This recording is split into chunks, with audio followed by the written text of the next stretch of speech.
Dieu a permis qu'il y ait des fous dans le monde.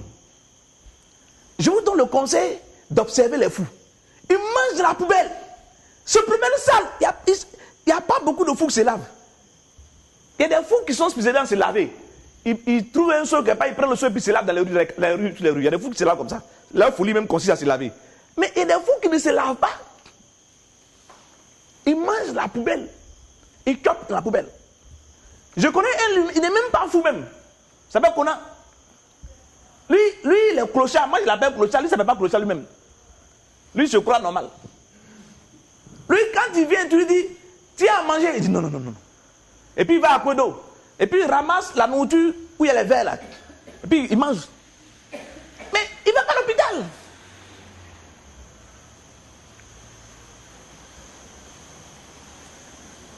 Hein? Koutili. Aïe, mon Koutili. En forme. Il est en forme comme ça.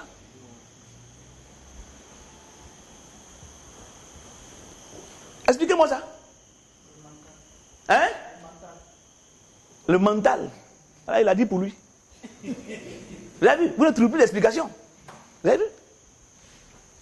La Bible dit quoi? La chair ne sert de rien. C'est l'esprit qui vivifie. Il faut bien comprendre. Il faut bien comprendre. Il faut bien comprendre. Donc Satan peut te duper par la science. Avant quoi? Je regardais la télévision et puis je voyais les exploits qui se faisaient en Europe et en Amérique. Les découvertes scientifiques qui se faisaient. Et ça montait la science dans ma tête et ça diminuait Dieu à moi. Dieu est descendu. Et puis la science est montée. Tu ne peux pas me dire quelque chose et puis je lui ai dit non, machin. Professeur d'université, j'étais braqué comme ça là, sur la science comme ça. Il voyait la science comme ça comme étant la meilleure des choses qui existaient.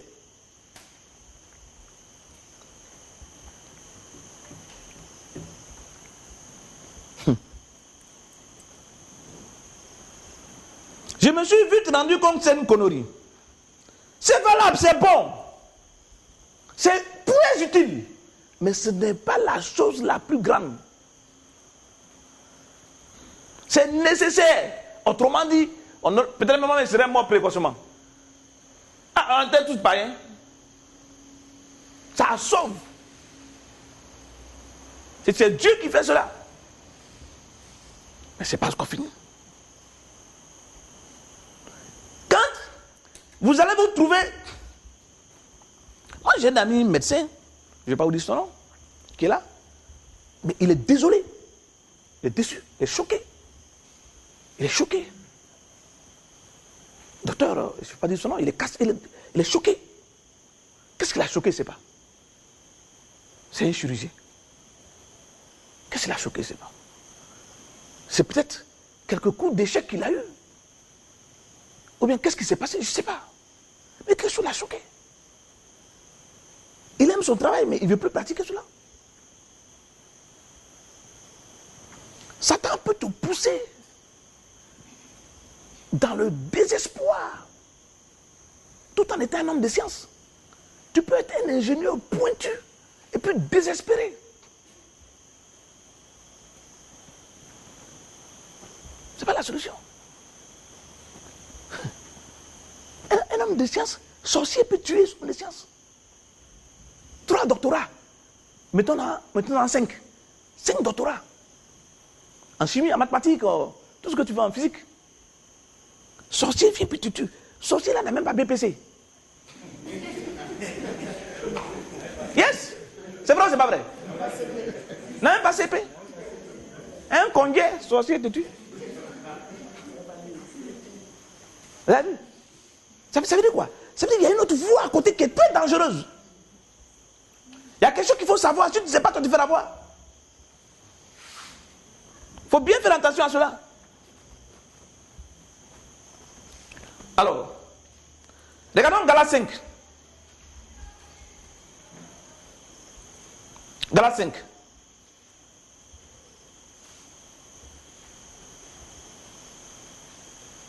Galates 5, verset 16. Je dis donc, marchez selon l'esprit. Et vous n'accomplirez pas les désirs de la chair. Ah, qu'est-ce qu'il est en train de dire là? Galates 5, 16. Il dit, je dis donc, marchez selon l'esprit et vous n'accomplirez pas les désirs de la chair. Donc, il est en train de dire qu'il ne veut pas que tu fasses les choses humaines. Avez-vous compris? Galates 5, verset 16. Il dit, marchez selon l'esprit et vous n'accomplirez pas les désirs de la chair.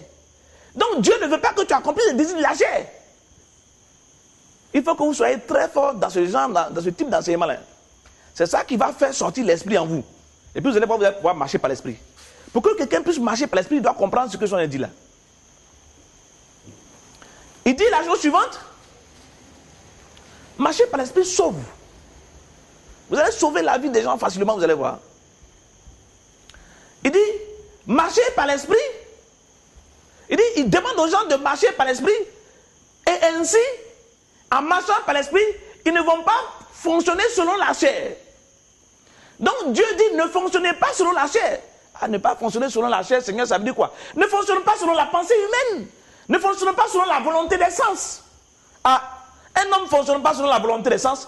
Comment il fait pour ne pas fonctionner selon la volonté des sens? Il dit, ah, voilà la chose. Penses-tu qu'un ange fonctionne selon les sens? Non. Il ne fonctionne pas selon les sens, les anges. Alors, toi qui fonctionnes selon les sens, qu'est-ce que tu vas voir?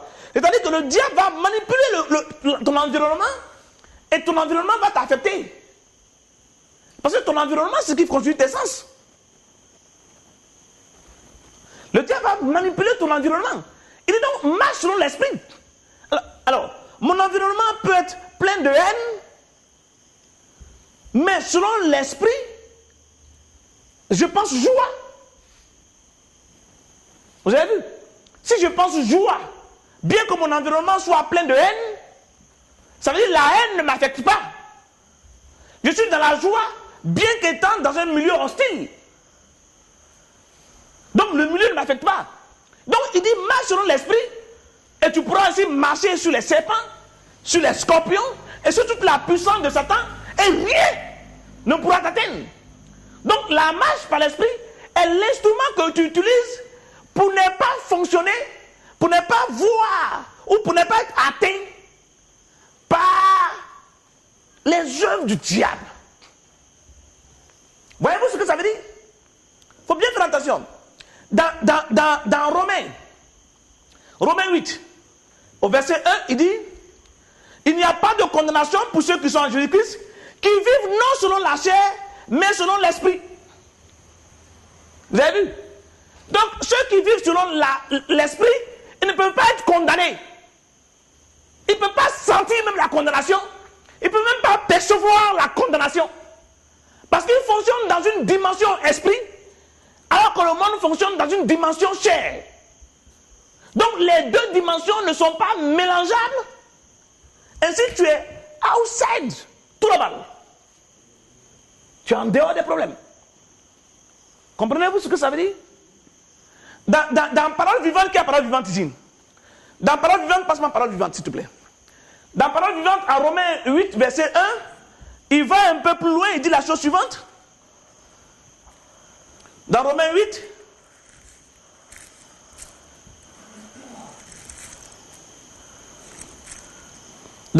il dit la chose suivante. Au verset... Attends.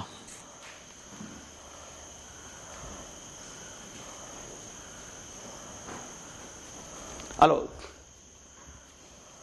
dans Romains 8, verset 3, je prends le verset 3 d'abord, il dit, car ce que la loi s'est avérée incapable de réaliser, Dieu lui-même l'a fait. Les commandements, en effet, n'ont pu produire en nous la vie sainte.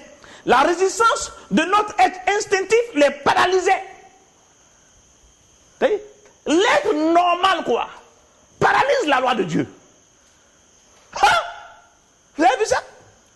Il dit, l'impuissance de la loi est due à la faiblesse humaine. Comment la faiblesse humaine peut rendre la loi impuissante. Vous-même pensez, vous qui avez été un peu à l'école là, pensez.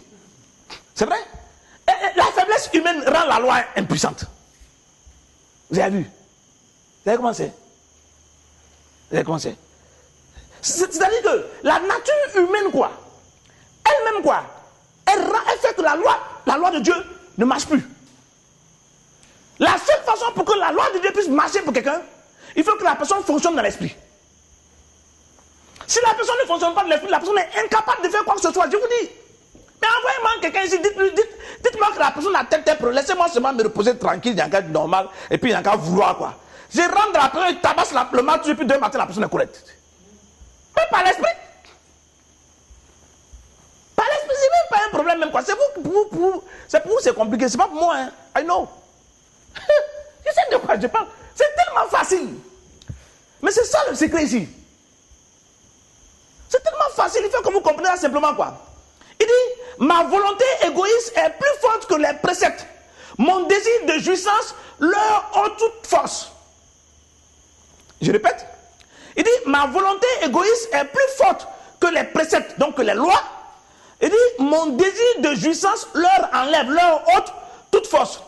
Voilà pourquoi Dieu a envoyé son Fils sous la forme d'un simple homme, vous avez vu, revêtu d'un corps semblable à notre corps, accessible au péché. Dans la chair, dans cette chair pareille à la nôtre, Jésus a triomphé du péché et notre nature pécheresse s'est vue condamnée. Pasteur, excuse-moi, je suis en train de déchirer tes papiers. Hein. Notre nature... Alors, je continue. Notre... Pasteur, c'est pas moi qui ai déchiré, on laisse se déchirer avant. Hein? C'est ça. Il dit alors où j'étais, et notre nature pécheresse s'est vue condamnée et désarmée.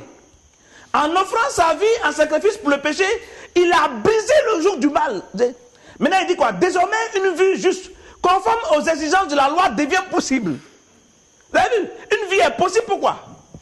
Parce que tu ne peux plus, tu n'es plus rebelle, parce que tu fonctionnes dans l'esprit. Il dit, à condition de ne plus mener notre existence selon les normes usuelles, suivant les impulsions de l'homme livré à lui-même, mais de placer toute notre conduite sous le contrôle de l'Esprit de Dieu. Vous avez vu? Donc maintenant nous pouvons, si nous laissons l'Esprit de Dieu nous conduire, voyez-vous?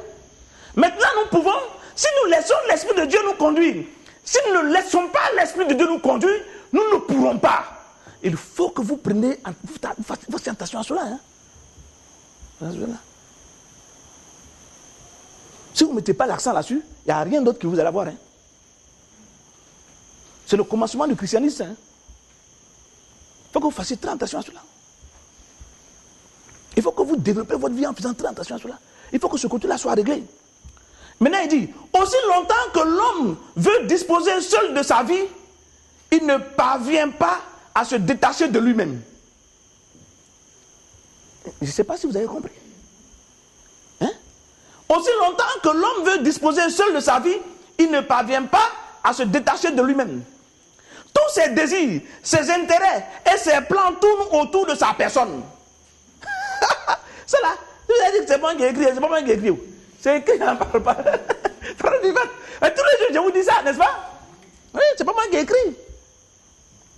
Livré à lui-même, il tend vers ce qui est conforme à la nature de l'homme non régénéré. C'est un chrétien qui tend vers la nature des hommes non régénérés. Ça, c'est pas ça. Hein? Mais ceux qui suivent les suggestions de l'esprit se préoccupent de ce que Dieu désire et concentrent leurs recherches sur les richesses spirituelles. Vous avez vu? Or, suivre la pente de l'homme livré à lui-même, se laisser mener par ses instincts, c'est aller à la mort. Mais rechercher les pensées de l'esprit, obtenir ses directives, voilà ce qui vous conduit à la vie et la paix. La vieille nature de l'homme livré à lui-même est opposée à Dieu. L'homme qui la suit ne se soucie guère d'accomplir la volonté de Dieu, exprimée dans sa loi. Vous avez compris ce que ça veut dire? L'homme qui suit sa propre nature, quoi, il n'a pas le souci de vouloir de vouloir faire la volonté de Dieu. Vous avez vu? Il ne veut ni ne peut s'y soumettre. C'est pourquoi aussi, longtemps que l'homme vit pour lui-même, pour la satisfaction des désirs de son être naturel, il ne peut être approuvé de Dieu. Ceux qui suivent leur tendance instinctive ne sauraient lui plaire. Mais vous êtes plus au service, mais vous n'êtes plus au service de vos penchants naturels. Voilà ce que l'apôtre est en train de dire. L'apôtre suppose que le chrétien normal ne vit pas en fonction de cette tendance naturelle. Vous vivez sous le contrôle de l'Esprit de Dieu. Vous suivez les injonctions. Quand il dit passe par ici, tu passes par là. Quand il dit, ça, c'est ce qu'il dit. Il parle des chrétiens corrects, des chrétiens matures. Si du moins il a fait sa demeure en vous. Évidemment, si quelqu'un n'a pas l'Esprit de Christ en lui, il ne fait pas partie des siens. Et ce n'est pas un vrai chrétien. Voyez-vous? Il dit quelque part que l'Esprit de vie en Jésus-Christ nous a soulevés du système naturel du monde. De sorte que les choses du monde ne peuvent pas nous atteindre. Il le dit quelque part. Voyez-vous? Voyez-vous? Alors, tout cela n'est lié qu'à la parole. Ce n'est pas lié à autre chose. Ce sont les paroles que tu parles, que tu écoutes. Ce n'est pas comme ça. Tu dis comme ça, bon, je me tais, je dis rien, et puis je marche par l'esprit. Hein? Ce sont les paroles que tu parles. Il dit, les paroles que je vous ai dit là sont esprit et vie. Vous avez vu? Ce sont les paroles que tu parles, les paroles que tu penses. Tu peux penser humain sans te rendre compte. Et d'ailleurs, tu penses facilement humain. Et tu penses de moins en moins esprit. Or, tu devrais penser esprit. Vois-tu? Alors,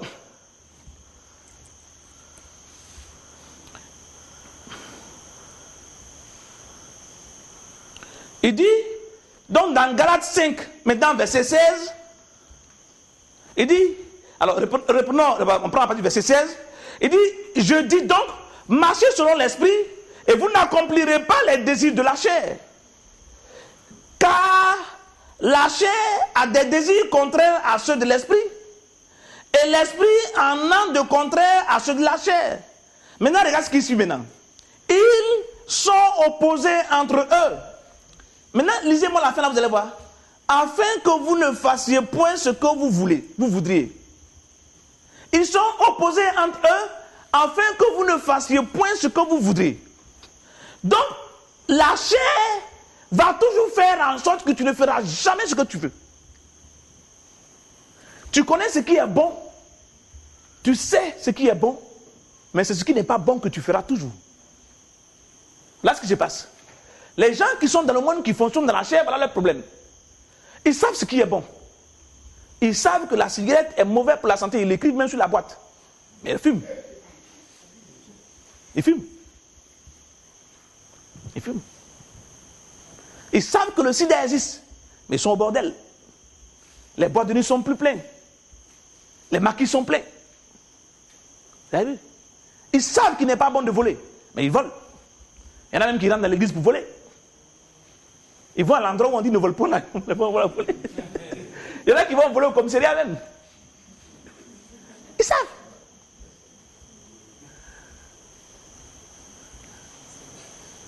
Vous avez vu? Ils savent. Et puis ils le font. Pourquoi? Parce que les désirs de la chair les amènent, au lieu de faire même les œuvres qu'ils veulent faire, les amènent à faire ce qu'ils ne veulent pas faire. J'ai connu quelqu'un qui allait se saouler la gueule sans arrêter un juge. Un gars extraordinairement bien, intelligent. Ah, il était intelligent. Il était intelligent. Ce juge, il était un juge intelligent. Il était trop fort. Si tu as ton affaire à régler au tribunal, tu as affaire à ce gars-là, tu vas savoir que tu as eu affaire à un homme, un os.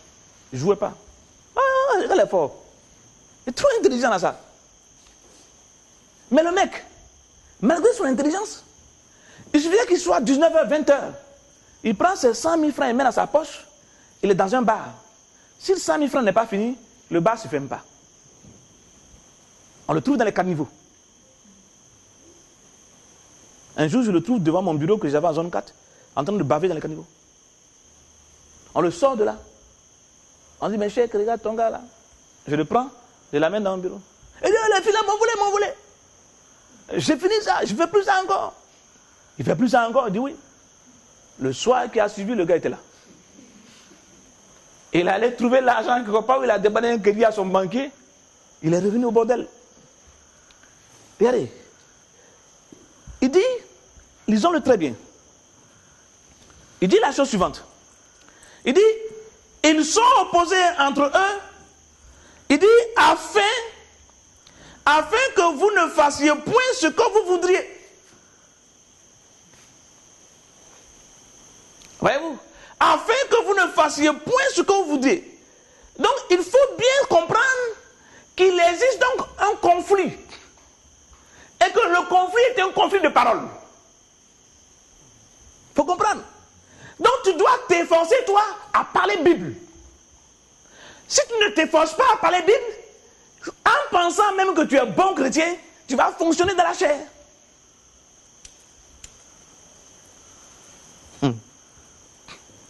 Laissez-moi vous dire quelque chose.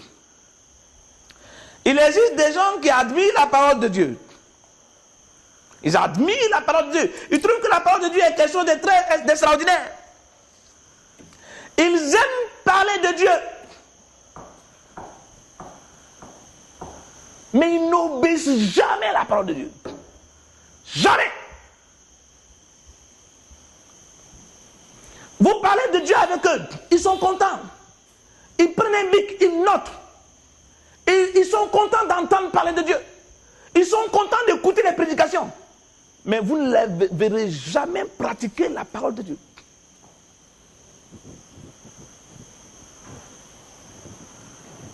Voyez-vous? Le problème, c'est quoi? C'est qu'ils continuent à fonctionner dans la chair. Ils ne sont pas capables de pratiquer la parole de Dieu. Ils ne sont même pas capables de parler la parole de Dieu. Et parce qu'ils ne peuvent pas parler la parole de Dieu, ils ne peuvent pas vaincre.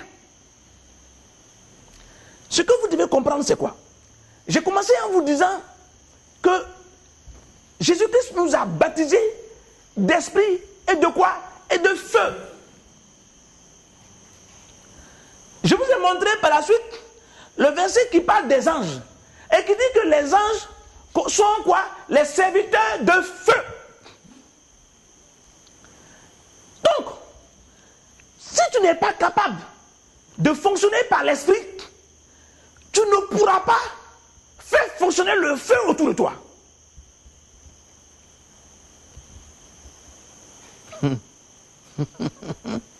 Tu vas voir ça. Peut-être que tu trouves que ce n'est pas important, mais tu vas comprendre. Tu ne pourras pas. Parce que fonctionner par l'esprit suppose que tu parles les paroles de Dieu. Et ce sont les paroles de Dieu que tu parles qui déplacent les anges. Et ce sont les anges qui sont le feu, les serviteurs de feu en question. Donc si tu n'es pas capable d'utiliser la parole de Dieu à tout moment donné, tu vois que autour de toi le feu n'y est pas. Maintenant quand tu parles les paroles naturelles, ce que tu déplaces, ce sont les démons.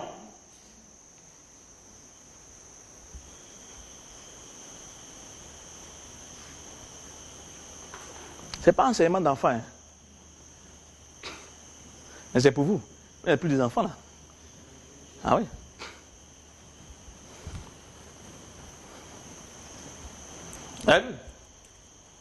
Alors, regardons un peu ce que Jésus-Christ dit ici.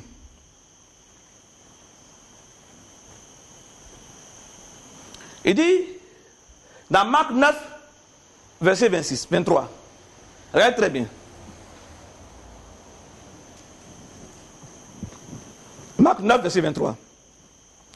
Il dit, si tu peux, et puis il répond, tout est possible à celui qui croit. Il dit, celui qui croit peut tout. Maintenant, lui qui dit que celui qui croit peut tout, nous dit quelque chose d'autre qu'il faut mettre à côté. Et vous allez voir que quand vous mettez les deux éléments à côté, vous découvrez le même principe qu'on vient d'enseigner qui ressort. Dans Jean 5, verset 44, il dit, si nous prenons lui second, comment pouvez-vous croire, vous qui tirez votre gloire les uns des autres, et qui ne cherchez point la gloire qui vient de Dieu seul? Vous avez vu? Qui tirez notre gloire les uns des autres, ça veut dire que qui tirez ce que vous voulez tirer de l'homme. Pendant que l'autre homme qui est en face de toi tire aussi ce qu'il veut tirer de toi, homme. Mais qui ne tire pas leur gloire de la parole de Dieu.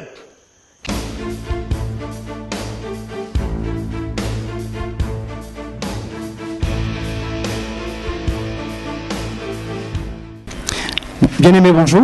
Bonjour, frère. Mademoiselle, regarde la caméra. Hein. Oui. Voilà. Mademoiselle, vous allez vous présenter le peuple de Dieu qui est là. Vous allez nous dire comment vous vous appelez, nom, prénom, âge. Je suis Madame Anzian Paulette. J'aurai 50 ans le 22 mai 2009. Je suis passée ici dans le mois de novembre. Novembre, en quelle année? 2008. Novembre 2008. Oui, c'était ma quand vous êtes première arrivé, visite. Qu'est-ce que vous aviez à l'époque? Les hommes m'ont dit que j'ai le cancer de sein. Et je suis venue un jour à la radio, j'ai appris l'homme de Dieu qui lançait l'appel de venir à Christ Connection. Ici, le Christ guérit encore. J'ai dit, mais ça, j'y serai. Et je suis venue. L'homme de Dieu a prié pour moi. Et je suis partie. On a fait une retraite, bien entendu, et je suis rentrée. Et depuis que je suis rentrée, moi, je ne touchais plus à mon sein. Je n'ai plus le temps de mon sein parce que l'homme de Dieu, je suis guérie, je suis guérie. Voilà qu'un jour, à la télé, le docteur Echimène encore vient parler du problème du cancer. Je prends la peine d'écouter. Et il dit des choses qui me troublent. Que le cancer, à des moments, ça dort, après il se réveille, il se multiplie dans la partie et ça devient catastrophique. J'ai dit, ah, c'est quoi ça encore? Et vraiment, mon esprit a été troublé. J'ai appelé l'homme de Dieu, j'ai dit non, que voilà que je touche mon sein, je constate une deuxième boule encore qui naît dans mon sein. Donc, qu'il prie pour moi. J'ai appelé, c'est la secrétaire Georgette qui m'a répondu. Elle m'a dit, bon, au lieu de venir que l'homme de Dieu prie pour toi, tel jour, il aura une retraite, venez.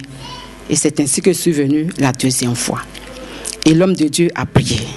Et il a dit, c'est parce qu'on ne se nourrit pas des CD.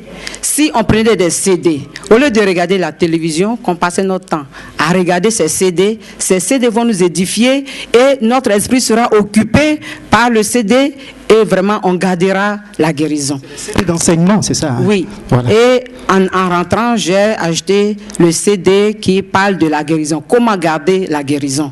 Et c'était ma nourriture de chaque jour. Je l'ai sur moi au bureau. Quand je viens à la maison, je le joue. Finalement, mes enfants me disent, maman, à côté on ne peut plus regarder télé. J'ai dit, voilà la vraie télévision. On regarde ça. Alléluia. Et je passais mon temps à regarder ça. Vraiment, dans mon esprit, il n'y a plus de maladie. Et un matin, je me lève, je touche mon sein. La boule qui m'avait effrayée, la boule pour laquelle j'étais venue la deuxième fois ici, cette boule a disparu. Alléluia. Et mon sein est devenu plus mou que le coton. Amen. Sinon, quand j'étais venue la deuxième fois, j'ai dit au caméraman que vraiment, mon sein est en train de se déformer. Il dit, mais est-ce que vous pouvez sortir ton sein pour que je filme ça? J'ai dit, je suis prête à le faire. Parce qu'avec le diable, il ne faut pas avoir honte. Quand tu as honte, là, c'est là il se glorifie. Amen. Je suis prête à monter mon sein. Et après, il a laissé tomber. Et je suis partie. Mais aujourd'hui, mon sein est mou. Alléluia. Et donc, aujourd'hui, comment vous vous sentez? Je me sens très bien. Alléluia. J'étais dans mes sorties, parce que actuellement je suis en congé. Quand la secrétaire m'a appelé pour me dire, Madame Anzian, le 16 de ce mois, il y aura une rencontre à Christ Connection. Tous ceux qui sont passés, tous les retraitants sont invités à venir. J'ai dit, mais sans faute, moi je serai là. Alléluia. Parce que ce que l'Éternel a fait pour moi, c'est trop grand.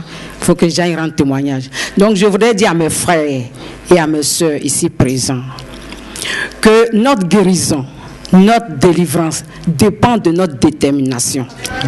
Parce que lorsque nous prenons cela à cœur, Nous sommes convaincus que le Christ peut nous guérir. Il nous guérit effectivement. Amen. Vraiment, je bénis le Seigneur de ce que il m'a oint. Je bénis le Seigneur parce qu'il y a longtemps il m'aimait, moi je ne savais pas. Mais en ce moment, je sais que le Christ est avec moi et moi aussi je suis avec lui. Alléluia. Que le Seigneur te bénisse. Maman, on acclame le Seigneur pour ce témoignage merveilleux. Donc Dieu a prévu la vie éternelle avant la fondation du monde. Avant la fondation du monde, Dieu a prévu de donner la vie. Le Fils n'est pas le Dieu. Reprenez-le. Mon Dieu, toi le roi, je veux vivre ta grandeur, Seigneur de l'univers.